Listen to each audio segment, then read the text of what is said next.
Пишем звук. Очень интересный архитектурный подкаст сегодня про наш маршрут по Берлину.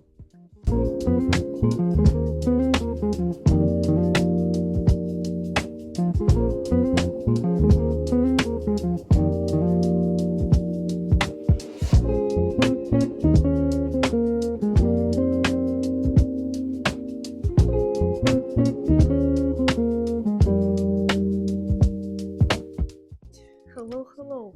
Hello. Чин-чин. Hello. Hello, my friend. Nice to see you again. Nice to see you again. Yeah. And we're gonna start every podcast like this. Long time no see. Yeah, more than a month. We wanted to actually post once a month on the 24th of every month, but something went really wrong. Today is the second part of our podcast. But the first part of a new series of our podcasts. And the name of the new series is? A mental health walk with architects. Yay! So, and what's our series about? What is this mental health walk with architects is? So as all people know, we get very tired working in offices and sitting at a desk, and so it is very important to walk around.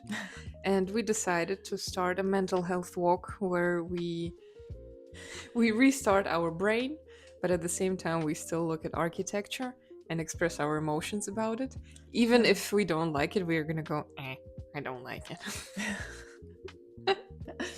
Actually, everywhere where we have been on this walk was interesting and I liked it. One building especially. Everything is very different, very interesting. What do you think about the whole route we made? It is very nice. We started with the central part of Berlin, Mitte. Even though we tried to Google first some places that we want to visit, it was more like a spontaneous walk.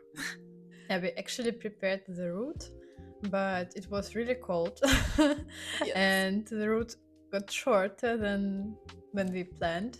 And one part of the route we decided to leave for a second part of the podcast. Yeah, but he tries to escape.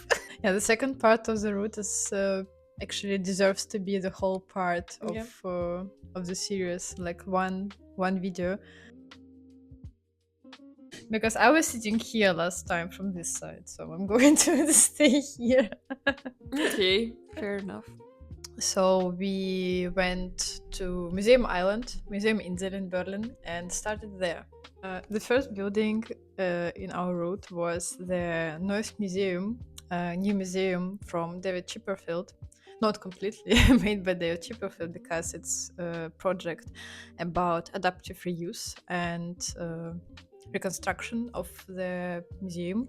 What do you think about this building? At first I didn't think anything about it at all. Then I found out that there were a lot of public debates and dialogues that people didn't really like it. You mean the new one or the old one? How the new and the old parts come together. Like the Neues Museum was destroyed in the Second World War, and the project from David Chipperfield was to rebuild it and recreate the new structure, so the atmosphere and the old building would appear the same in the new times. Tell me some interesting facts about this object. There were a lot of discussions about the facade of the building, because the front facade, which is looking into James Simon Gallery, is half old and half new, rebuilt by David Chipperfield. And this facade looks pretty modern in comparison to the old version of the building. Mm-hmm. And not a lot of people actually found the new facade, new version, the modern version better. And a lot of people said that the architect should build the building exactly how it was before. I think that's the point. You don't rebuild the building which was destroyed exactly the same. It's this difficult work to rebuild something so you can understand it's actually new, but it works along with old. So I'm pretty in love with this building. Also, inside of the building, it's even more interesting than outside. I don't know if some of you were inside of it. The staircase is just incredible. It was also incredible before the war, but how David created it again, it was... Я не могу, не знаю, что говорить. She is in so much emotions that she's lacking words. It's not emotion. I just can't speak English. And I went inside for my birthday. I wanted to celebrate my day of the year in this building, and I've been there for 4 hours. And I left because I was hungry, but I was not finished. I wanted to stay there for longer, but I needed to eat something. I don't know, it just feels right. Every decision the architect made inside of it feels right, and the way they saved every piece possible is just incredible. Every stone they could save, they saved, and you can see it in every room and every space of this museum how carefully they worked with structure and with what was left from the Second World War. So if you're in Berlin, I would definitely recommend to go to this museum and take a look how it works, how to build in something which was destroyed. Sounds interesting. I think I will do it. Definitely go inside at least. Yeah, and of course, the most famous building is actually next to it, the James Simon Gallery, this beautiful modern white columns and staircase, and everybody taking pictures of it. Everybody just focused on this one. Of course, it's incredible too, but I can't ignore the building which stays next to it. on our videos, you can see how the old structure, these columns in the outside, they flow into new structure, into new white columns, and this connection also works really nice, and the space feels special. And as I said, everything just feels right about it. Yeah, we even went a little bit inside, but then we decided not to go further. But every first Sunday of the month, the entrance is free, or? I'm not sure anymore, actually. But it used to be. My birthday, I was there 3 or 2 years ago. It was exactly first Sunday on the month, and I was for free. Best birthday ever. Yeah, I'm a nerd. Yeah, but I really enjoyed it. I didn't really take a lot of attention to the stuff which was inside about history and artifacts and everything. I was just looking at the walls. She was touching the walls. You're not allowed. No. No. Oh no. I was looking at the ceilings and details, construction, the facade, this incredible staircase. Completely ignored everything what was inside of the building. I just I walked for 4 hours inside of the building, ignoring everything. And I think it's still, after living in Germany for 6 years, it's still one of my most favorite buildings, and I think it's my favorite building in Berlin. I feel very weird because I never had a favorite building in my life anywhere. People are having so much emotions about buildings, and I'm like, how? Sometimes I think something is wrong with me. No, it's nothing wrong. I'm just crazy person. I think it's just combination of something what I like in my life, like my own philosophy and some principles I have, which I use in my architecture, in my designs, and this building combines it, and that's why I find it like a connection for me to architecture. And I'm also a person who loves to romanticize everything. Me too. But I'm more into like film romanticizing. I close my eyes and I imagine like I'm in a movie and I'm the main character. You're the main character in this podcast. So please rank the gallery. How many coffees out of 10? I think everybody knows. It's 11 coffees out of 10 for the Neues Museum and James Simon Gallery. So we're moving to you now. We went to Neue Wache. In English here in official Berlin website it's called Neue Wache Memorial, Place of Remembrance. New Watch House. Okay, the next stop was the Neue Wache, right in the center of Berlin on a very, very big and crowded street. Unter den Linden. I'm very bad at names of streets. Yes, so it is initially, and right now it's a memorial to victims of war and dictatorship. And the architect of this building is Karl Friedrich Schinkel. Keinen Winkel ohne Schinkel. Actually, the original building of the Neues Museum, which I was talking like for half an hour already, it was also built by Friedrich Schinkel. Hmm. So it's A the whole very, Berlin was built at the a time very by popular Friedrich Schinkel. man. Yeah, this German Berlin saying about Friedrich Schinkel is "keinen Winkel ohne Schinkel" means that no corner made by Friedrich Schinkel. So yeah, no corner built, Not by Schinkel. not by Schinkel. Something like this. I don't Yeah. know. Well, so he was a very popular dude. What I find really interesting about this building is that it is made in a very classical, and I mean by saying classical, it's like antique Greek Roman architecture with columns, with all of these elements, right in the center of Berlin, which is built slightly different, I would say. And this building represents, for me personally, silence in architecture. There is, at a first glance, absolutely no explanation what this is. You walk through the entrance, through the columns, into a big open space, only with a small monument inside. And there is a big opening in the roof. It reminds me a little bit of the Pantheon in Pattern. Rome, with also this round opening. So the light, a little bit of light goes inside onto this monument, but the rest of the room is very dark. And when you go in, you feel the silence, you feel probably a little bit of horror of the past, and it made a really big impression on me. What do you think about it? Yeah, I found it interesting that you actually allowed to go inside to step on the floor where the monument is placed, but nobody does.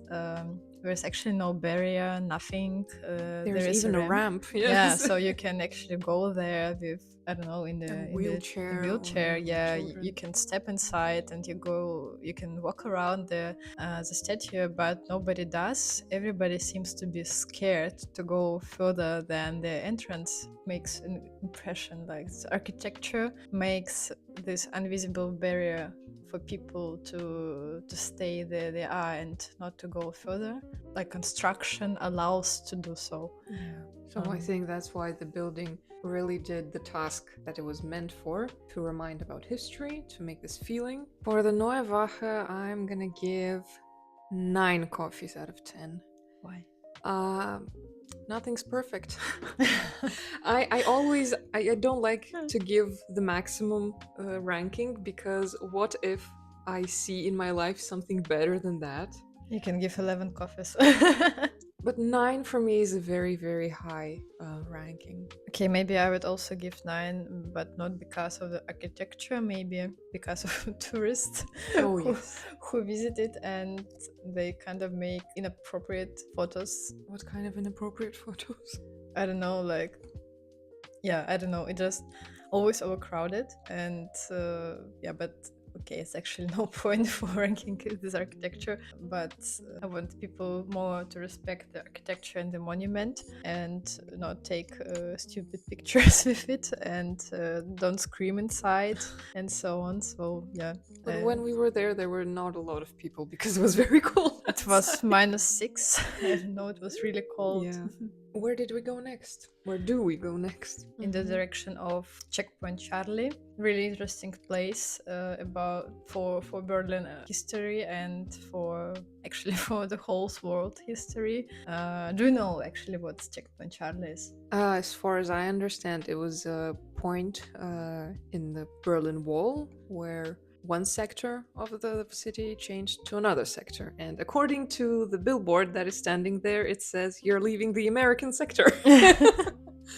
So, yes, after Yeah. the Second World War, as you know, Berlin was divided into 4 sectors. 3 of them cooperated well, good enough between each other, but the Soviet one decided to build a wall. Am I right?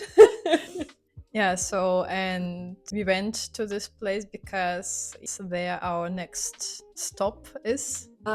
We wanted to take a look at the buildings that were built after the Berlin Wall fell. It was also a very interesting point in architecture. The architect had to organize this place at the same time to remind people about what was there before, and at the same time not to draw too much attention there. But I don't think that I was really impressed by this block of buildings. It's really colorful. And I didn't understand where exactly the Berlin Wall went through the buildings. It was going along the street all the time. But at the same time, we made it to a very weird glass building. Why did we go to the Checkpoint Charlie, and what did we want to visit there? Yes, so there should be, and there is, a block of buildings on Schützenstraße, which was built by an Italian architect, Aldo Rossi, and it has nothing to do with the Rossi that worked in St. Petersburg. But maybe it's his relative, I don't know. So tell me about your first thoughts about it. What, you're walking down the street and seeing this colorful stuff. What do you think? So it was -6, gray Berlin, January. We are walking down street along where Berlin Wall was. Everything looks gray and sad. And then this green, colorful building is coming to us. I don't think it's kind of my architecture that I feel and understand why.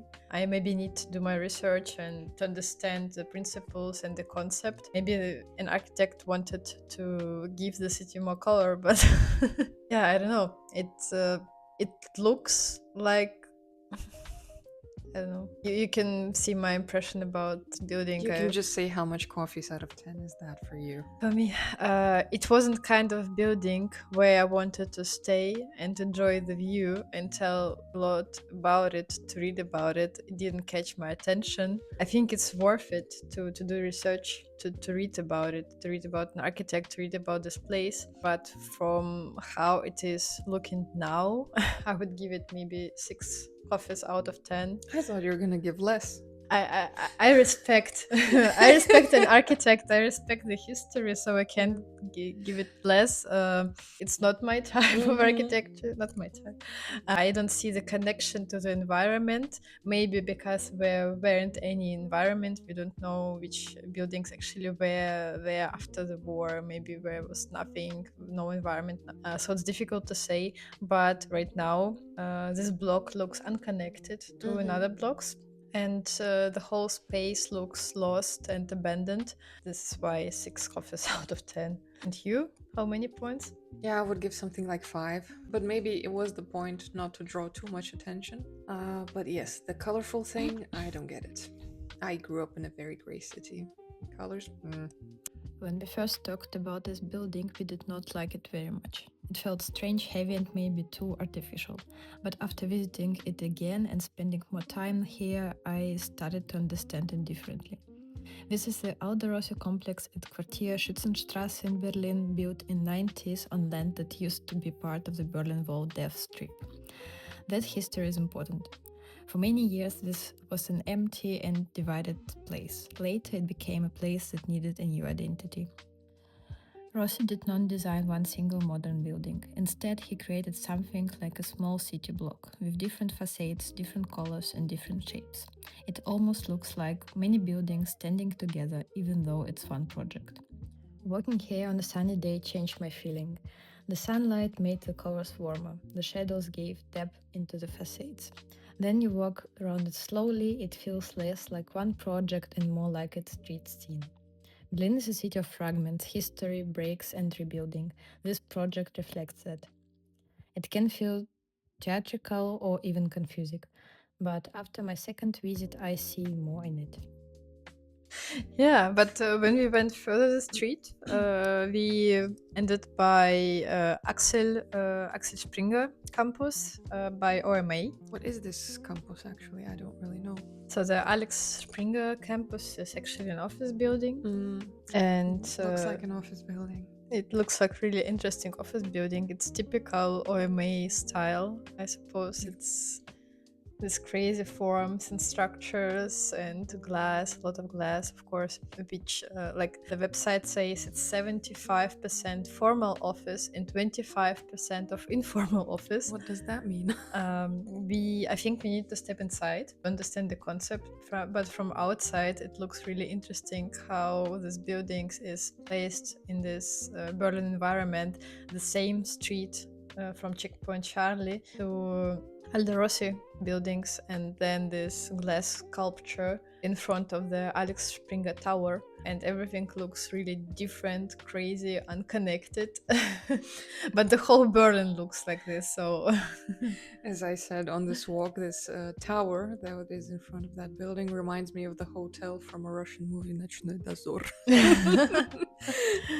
it's incredible how many different styles, different architecture you can find within one street, from different architects, different styles completely, and materials, the sizes, volumes, everything just unconnected and build it. They ignored everything, but we know that maybe nothing was there was no context, and now it just looks like children built the city. Yeah, there are no strict rules about how the building should look in the center of the city. It's pretty weird for me because in St. Petersburg we have a lot of rules, and all the buildings should look pretty much like the ones that were built in the 18th, 19th century. Yeah, you have this border of American sector, Soviet sector, and next street after the checkpoint Charlie, there's this huge street with Soviet houses, which looks like Moscow, and between it, this Alex Springer campus, which is like in America, made of glass and steel construction, and the contrast is easy. But I still would give 5 coffees out of 10 to the glass building. I don't really like glass anymore. I don't know, I find there's too much glass already. I would say it's a little bit not nachhaltig.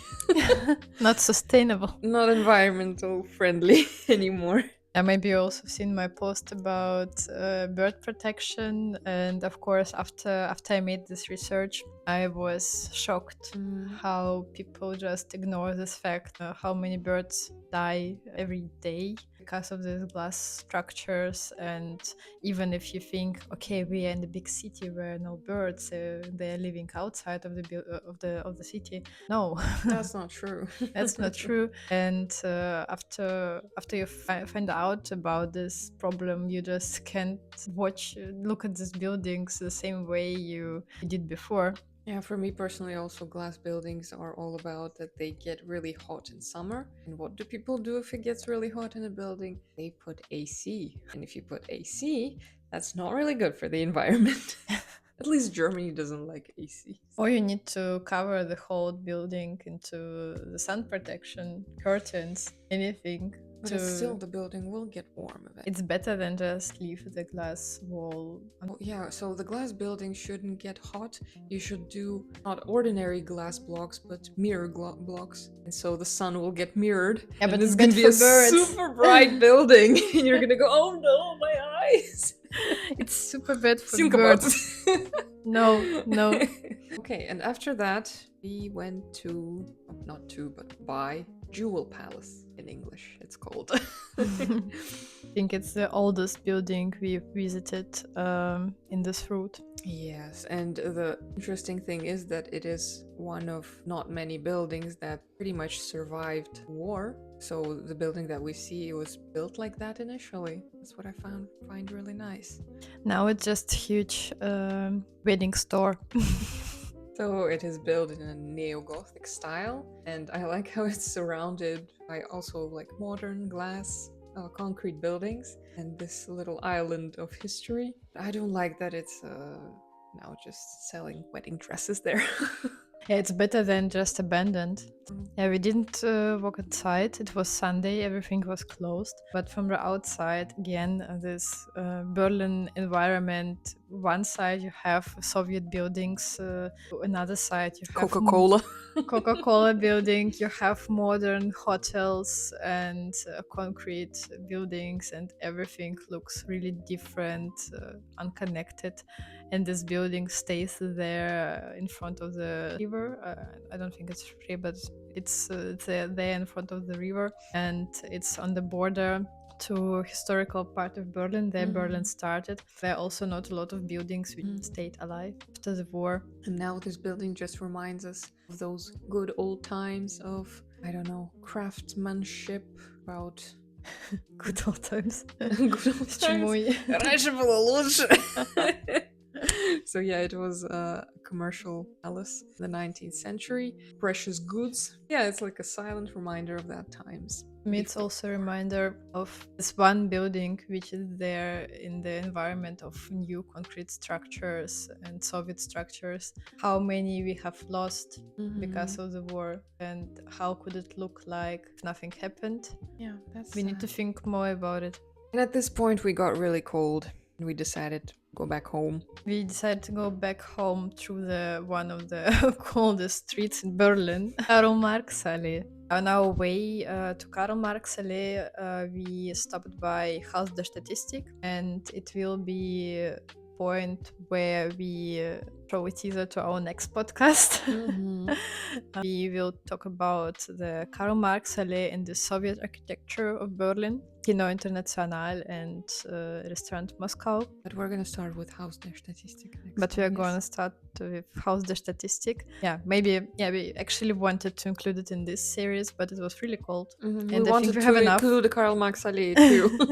And from my point of view, I think Karl Marx Allee deserve one separated video because there are a lot of buildings about which I can talk about longer. So that was our mental health walk that ended up as being very cold. Then we looked for 30 minutes for coffee. We couldn't find anything because it was Sunday. Вот как? Как их заманить смотреть второй эпизод? If you like this episode, if you even didn't like this episode, please stay with us and watch our next episode.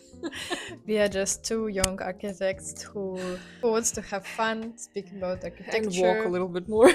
walk a little bit more, read about architecture, do research, study the buildings, study the history, because of course while university you couldn't learn everything, and there is still a lot of information which we need to find out for us. And we just want to speak about it, spread what we found out, what we think about it. We forgot to say how many coffees out of 10 for the Juwel Palace. How many coffees out of 10 would you give for Alice? 9. 9. I don't like that they closed the building for visitors who are not there for wedding dresses. But imagine getting a wedding dress, like trying it on in this kind of palace. I don't know, maybe the interiors are Yeah, also we don't know. That's the stored, but I point. hope they are, and you're like a princess. Yeah, maybe they just destroyed the interior completely. I hope not. And then put white panels. Yeah. Okay, I would give 8 coffees out of 10, just because I don't know what the interior looks like. But from outside, it's incredible details. But just a little bit less of visual noise, because there are ads everywhere in every window. It's for the wedding halls. Yeah. I think it actually should be banned, putting the logos and names of the stores on historical buildings, because it destroys it completely. How many donor sites you have in Berlin on these beautiful old facades? I don't know how they allowed it. They should write Döner in a Gothic font. Okay. Thank you so much. Maybe he has something to say.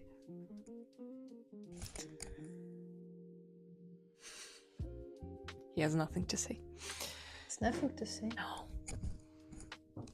Does he? Оператор. Хотите что-то сказать?